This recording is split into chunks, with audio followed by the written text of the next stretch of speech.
Pouvons-nous dire quel est le besoin de l'Église aujourd'hui? Pouvons-nous interpréter spirituellement l'état des choses aujourd'hui et exposer clairement ce que le Seigneur nous a fait voir dans nos propres cœurs?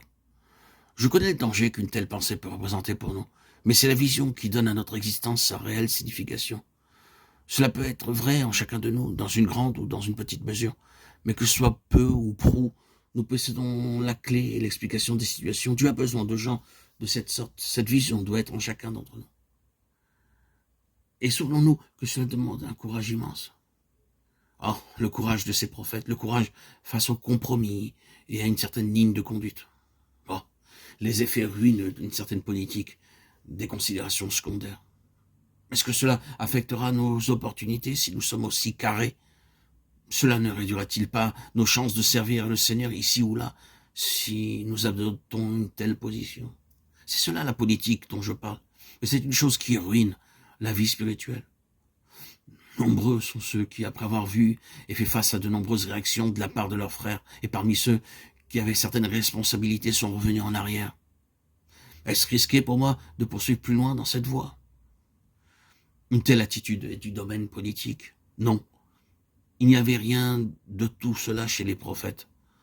Sommes-nous incompris à cause de ce que nous avons vu? Il doit y avoir un prix à payer, autant de s'y préparer par avance.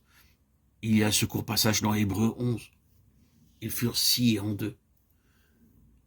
D'après une ancienne tradition juive, il aurait été scié par les serviteurs du roi Manassé. Dit que cela fut le cas d'Ésaïe. Lisons donc Ésaïe 53. Il n'y a rien de plus sublime dans toute la littérature biblique, et à cause de cela, il fut scié. Avait-il raison?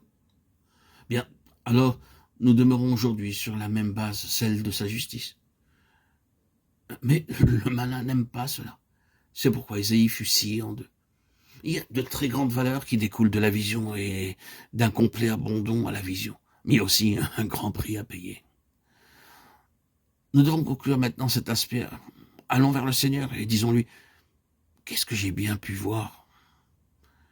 Après tout ce que j'ai entendu de la part des prophètes, après toutes ces conventions, ces conférences, ces réunions auxquelles j'ai assisté après tout cela, est-ce que j'ai entendu la voix des prophètes? J'ai entendu des orateurs apporter leur message et leur allocution, mais ai-je entendu la voix? Alors, si tel est le cas, l'effet produit ira bien au-delà de ce que j'ai pu saisir dans l'immédiat. Si je n'ai pas entendu cette voix, il est temps que nous allions auprès du Seigneur à ce sujet. On ne peut pas dire « j'en ai assez vu pour le moment ». Qu'est-il arrivé dans Actes 13, 27? Ils entendaient sans écouter, mais là où il y avait une réelle écoute, oh, quelle grande chose se sont alors réalisées, quelles valeurs célestes ont pris corps.